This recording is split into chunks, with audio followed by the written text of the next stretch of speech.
So, Mr. Well, Bailey, I know we are gathered here today to speak about how you are shaking up the footwear industry. You are featured in episode 3 of Visionaries yeah, alongside other trailblazers in various industries, right? So, just really quickly for my readers who may not be familiar with you, just quickly, I just want to give them a little background. Mr. Bailey, former head of Yeezy Innovation Lab, co-founder and creative director of Factory Lab, a leading Black-owned independent footwear innovation company. Now, I'll be honest with you, until I saw the Visionaries trailer and you featured, and then I got your bio, I had never heard of your brand, and I'm just blown away by your journey, your innovation, your collaborations. I mean, you've worked with some incredible cultural icons, Jay-Z and El Chapa, Timberland, brands like Timberland, Adidas, and now like I mentioned, you're featured in Visionary. So let's kick things yeah. off by asking that.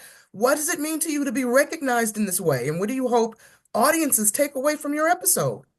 Yeah, no, thank you for that. And yeah, no, the Visionaries series was amazing and a blessing. And I'm super appreciative of Keanu Reeves and Guard Hollinger wanting to shine their light on me, my story, my journey, and how this factory lab sort of, company, business, brand came along.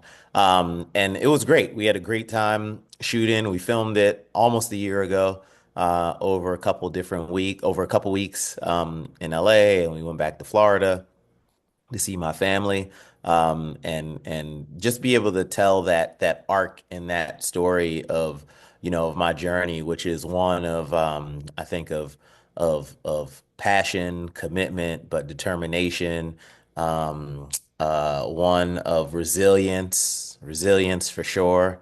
And I'm just glad that they were able to put that story out there, and I hope there's at least one person out there who that story would inspire, motivate, and impact in a positive way. Well, my passion for footwear goes back well before Factory Lab was even, conceived or a thought or an idea. I started drawing and sketching sneakers as a 7-year old when I was growing up, and my parents are from the Caribbean, from Jamaica. I was born in New York and we relocated to Florida in the early 90s. And when, in the early 90s, the Air Jordans and the sneaker craze was becoming a craze, right? Like it was kind of new. We never seen lines forming around corners of stores or anything like that.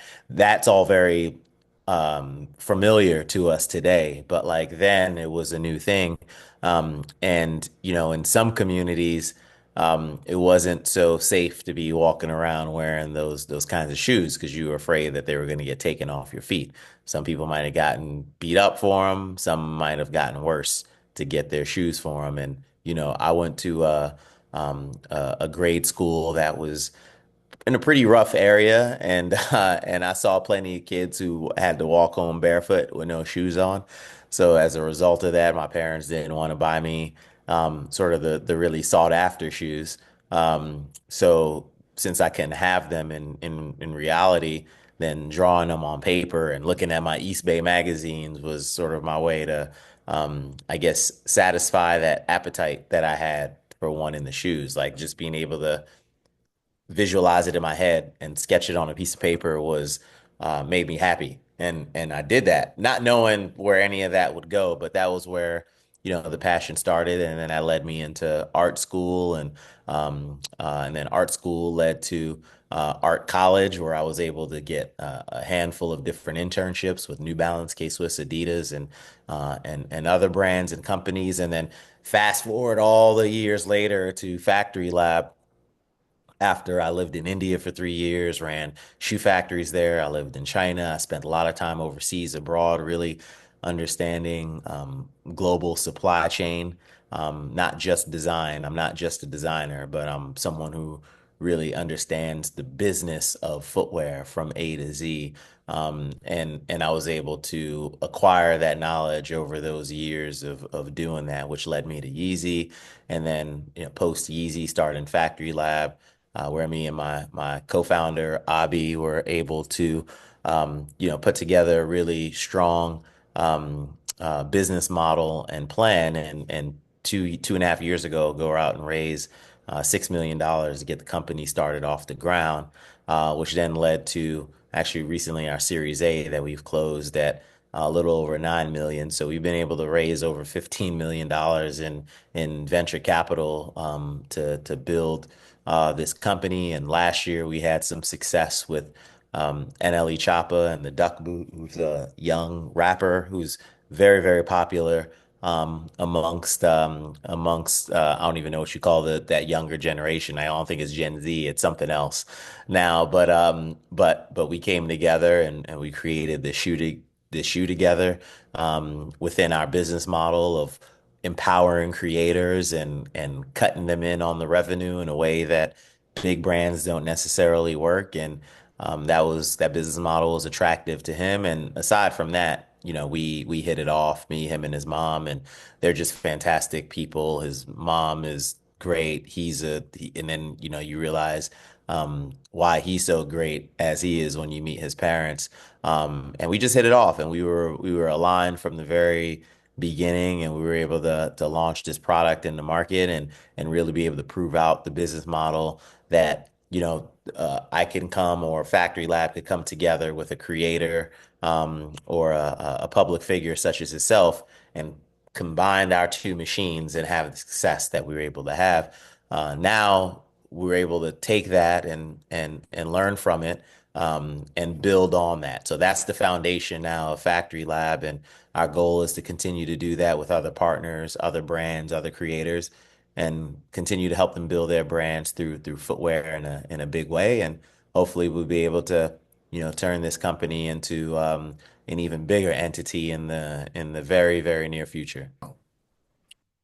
What innovations in design and manufacturing am I most excited about right now? I mean, the whole world is completely, at all with AI right now. And I think we're still figuring out how to integrate that into our business. I think there's a couple ways to do it, and I don't think it's all creative, at least from our perspective.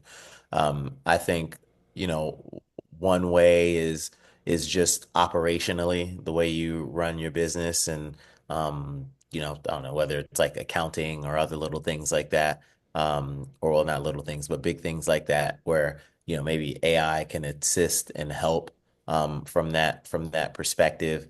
Um, and I'm still learning every day how that all works.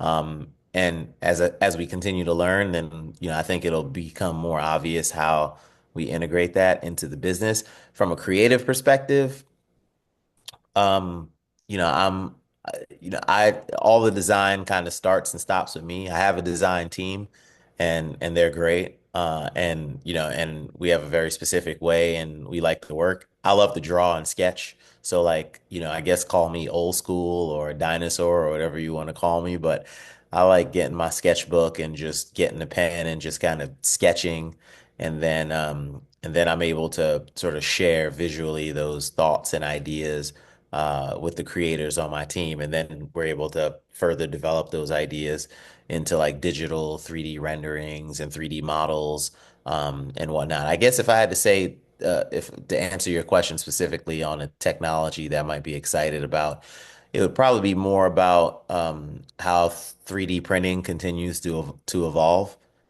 We use a lot of 3D printing right now as a tool for the development process. So when you're creating a shoe and you move into the actual physical creation of it, 3D printing can play a vital role in it, because you're able to turn those concepts around pretty quick. Although they're not going to be identical in terms of feel and like it being soft, like have a soft touch like leather or a material like that. It's still a great visual representation of what you're creating, and it allows you to make more informed decisions creatively on what you want to do and how you want to make those changes. So what I'm excited to see is like how that continues to evolve. I know companies like 3D Systems and Stratasys and others out there who are continuing to push the envelope on 3D print materials, their 3D printers in general, and the types of materials that they can print and get into places where they can produce more softer, like feeling type of materials that feel more like an actual product. That part, and then metal 3D printing is actually super exciting to me because one part of developing and producing shoes is making the molds for the sole. So you have a sole, so like any shoe that you buy or sneaker has like a rubber sole or a EVA sole that you walk on. That's the soft, cushy part that gives you all the comfort.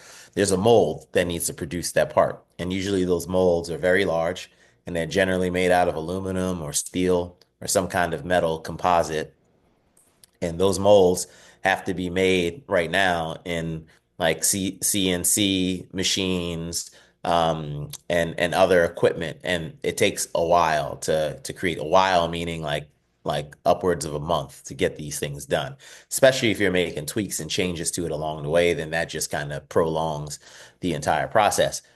3D metal printers are going to allow us to like speed that process up even more so that you don't have to lose so much time on making the molds for the part. So they exist right now, but they're pretty expensive in terms of the cost of the machine and then the cost of the part that it actually makes. So I'm excited to see as that technology continues to evolve and more people start to incorporate, or more companies start to incorporate it in their method of make and producing product, because what that's ultimately going to do is allow the cost to go down so it can become more accessible for everybody else. So I'm just kind of standing on the sideline waiting for that to happen because that could be a huge game changer for us, from many different fronts. That sounds very exciting, sir. I, I'm like hanging on your every word. I'm excited. I don't even know anything about this industry, but I feel like I've learned so much just listening to you. This has been a master class. I forget All it's an good. interview. Okay, I should be paying for this very information. Last, no, going back to Visionaries, I was preparing for this interview. I spent an unhealthy amount of time on social media, so I couldn't help but notice Keanu Reeves fans are so excited about this series. Anything he does, they just love, love, love, love, love, right? Yep. And obviously, like you mentioned earlier, you had the opportunity to talk about your journey with this Hollywood icon. So, on that note, what was it like discussing your brand with him? And did Reeves share any insights or perspectives that resonated with you? Yeah, well, one, like I said, it was an honor just to share, to be in space with him. I mean, I'm a big Keanu fan just as much as the rest of the world is, and he's just as nice as everyone asks, or as nice. He's just as nice as everyone thinks that he is, or says that he is, even if they haven't met him. No, it was great just being around him. He's not a man of many words. His presence sort of does the talking, for you, but when he does speak, it's always very profound. And I found that he was just very inquisitive, about what I did, and it caught his attention, and he was just very curious about it. Him and Guard, this whole show is about them being on sort of this journey or this quest of understanding where human creativity comes from, and they were just really fascinated by footwear and what I did and my design process, and we had a great time just learning about each other and them learning about me and vice versa, and their motorcycle brand, and what they've started with Arch bikes, and how it sort of started this or sparked this conversation, for understanding, like trying to find other people that do what they're doing on the motorcycle side, but in their world. So no, I was pleasantly surprised by just his genuine interest in what I was doing, with footwear, and the parallels between, automotive design and footwear design, which there are a lot. There's a lot of parallels between the two. In fact, a lot of our shoes, Some people say a lot of our shoes look like cars or look like boats or look like vehicles that are aerodynamic, right? So I think there's even a moment in the show where we talk about that and sort of get into a little bit of detail of my design process. So yeah, it was great. Just like I said, being in his presence and again, I'm forever appreciative of the opportunity and him shining his light on me and helping me get my story and my journey out there. Right on.